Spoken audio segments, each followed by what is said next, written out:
ব্যক্তিগতভাবে স্যার টিচারদের স্যার আমি ক্রমাগত ছিল, আমি কথা বলতে পারি না আমার ওয়াইফের সাথে, আমার বাচ্চাকে আমি দেখতে পারি না স্যার, আমি এক প্রকার মানে লুকিয়ে আমি চলে গেছি, এরকম একটা পর্যায়ে গেছি স্যার।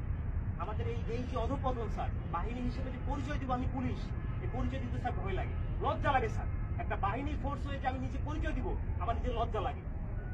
আমাদের আমি একটা ছোট উদাহরণ দিই স্যার, আমি আসার পর যতটুকু দেখছি, এই যে জাতীয় সংসদ নির্বাচন শেষ যে নির্বাচনটা হয়ে গেছে স্যার, এই নির্বাচনে একক যে নির্বাচনটা হয়ে গেছে, পুলিশ কি ব্যবহার করে যে নির্বাচনটা হয়ে গেছে, নির্বাচনে সারা বাংলাদেশে এককভাবে মামলা হচ্ছে স্যার।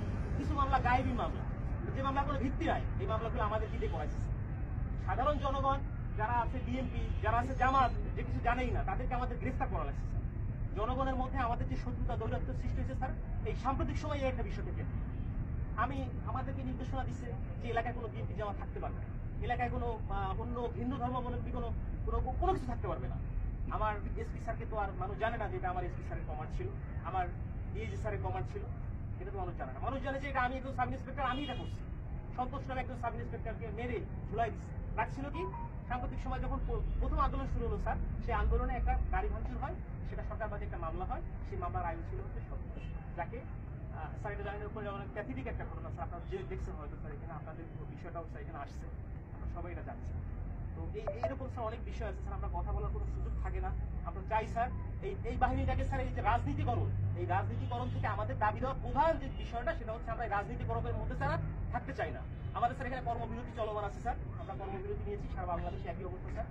এখানেও স্যার আমরা যখন প্রথম এখানে আসছি, আমাদের ম্যাক্সিমাম সবাই স্যার সিভিলে ছিল, ম্যাক্সিমাম সবাই সিভিলে ছিলাম। জানি না আমার অফিসার ইনচার্জ, আমাদের অফিসার বলছেন আমাদেরকে সবাইকে মানে যেভাবেই হোক না কেন, ফোর্সফুলি হোক যেভাবে হোক আমাদের পোশাক করতে সে বাধ্য করছে। আমি স্যার পোশাক করি না, তার মানে স্যার এরা যে আমি চাকরি করবো না। আমি একজন এডুকেটেড পার্সন স্যার, আমি ফিজিক্সে মাস্টার্স করছি ঢাকা কলেজ থেকে। আমিও স্যার এই যে ছাত্র আন্দোলন করছি, আমিও পক্ষে। বাট এই পুলিশের সাথে সে প্রত্যেকটা হত্যাকাণ্ডের স্যার বিচার হোক, ছাত্র 200, 300, 400, 500 যা মারা গেছে, এটা বিচার হোক স্যার। আমরা চাই আমাদের যে সকল সিনিয়ররা স্যার কমান্ড করছে, যারা এগুলা করছে, তারা পার পেয়ে গেল কেন? তারা কিভাবে স্যার পার পেল? আমার এই প্রশ্নটা স্যার আমার থেকে যায় স্যার। কেন যারা অন্যায় করলো, যারা আমাদেরকে মানুষের কাছে শত্রু হিসেবে দাঁড় করাই দিল, তারা কেন স্যার পালিয়ে গেল?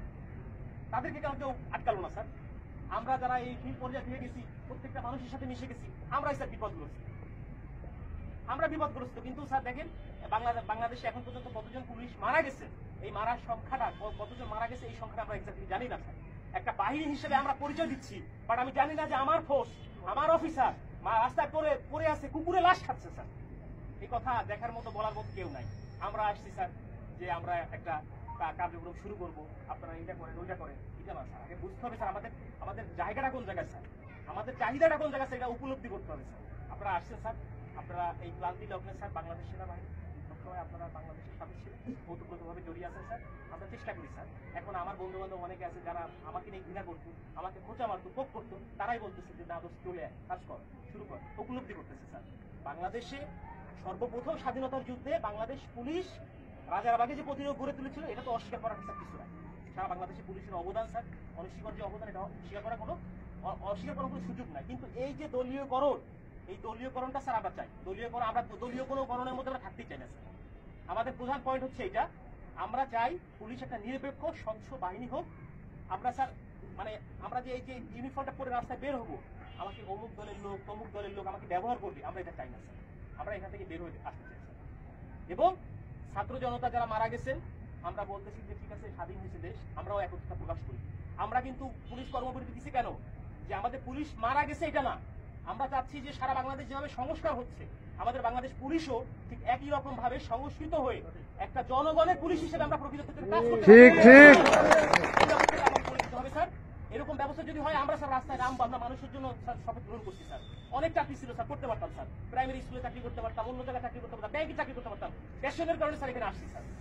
এটা একটা স্বপ্ন স্যার, যে বাংলাদেশ পুলিশে চাকরি করলে মানুষের যে সেবা দেওয়া যায়, এটা একটা স্বপ্ন। বাট এই স্বপ্নগুলা আমাদের নষ্ট করে দিয়ে গেছে আমাদের কিছু বিশেষ ক্যাডার, এখানে বলতে তার আপত্তি নাই। আমার স্ত্রী আজকে আমি লুকায়িত ছিলাম, আমার উপরে থ্রেট ছিল, আমি জানি। আমাকে অনেক বন্ধু বান্ধব ফোন করে বলছে যে আপনি থেকে না, রাজনৈতিক মামলা আমার কাছে ছিল স্যার, যার জন্য অনেকে বলছে, অনেক শুভাকাঙ্ক্ষী ছিল বিএনপি জামাতে, তারাও বলছে যে ঠিক আছে আপনি একটু সেফলি থাকে। আমি যখন আসছি, আজকে খুলনা থেকে আসছি, গোপনে আসছি, আমার স্যার শেখ করি না, রাস্তা চেকিং হচ্ছে স্যার, পুলিশ কিনা স্যার, এরকম বাংলাদেশ স্যার আমরা চাই না। এবং আমরা চাই নাই স্যার, আমরা চাই যে স্যার এই জিনিসটা থেকে আমরা উত্তরিত হই এবং আমাদের যে 11 দফা দাবি আছে স্যার, আমরা চাই আপনাদের জায়গা থেকে স্যার যত কিছু করার আমাদের স্যার এখানে আছে, প্রত্যেকটা জায়গা থেকে যত কিছু করার আমাদের যাতে করে আমাদের স্যার দ্রুত এবং একটা দাবি পূরণ হয়। পুলিশে স্যার এরকম বহু হয়েছে, তোমাদের এইটা দিব, ওইটা দিব, ওইটা করবো, সেটা করবো, কিছুই হয় না। আমরা চাই একটা প্রজ্ঞাপনের মাধ্যমে আমাদের এই দাবিগুলো মেনে নেওয়া হোক, যৌক্তিক দাবিগুলি।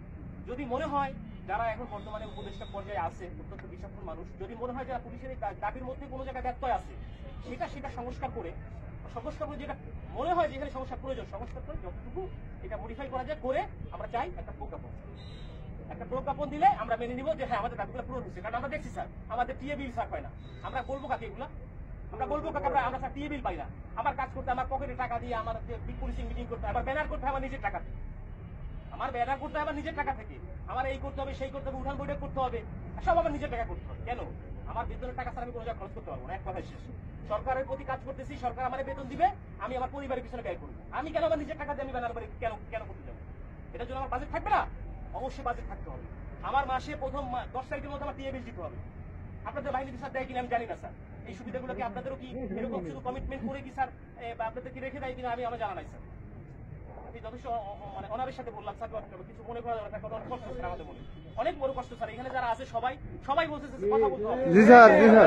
এখানে স্যার আরো কষ্ট স্যার, এখানে আমরা কর্মবিরতি দিচ্ছি। আমার ভাই একজন কনস্টেবল স্যার কি ক্ষমতা থাকে, একজন সাব ইন্সপেক্টর কি ক্ষমতা থাকে স্যার?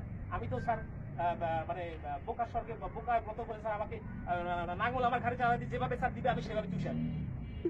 এটা তো সাধারণ মানুষ বোঝে না। সাধারণ মানুষের সাথে আমাদের এই যে ফিল্ড পর্যায়ে যারা কাজ করি আমাদেরকে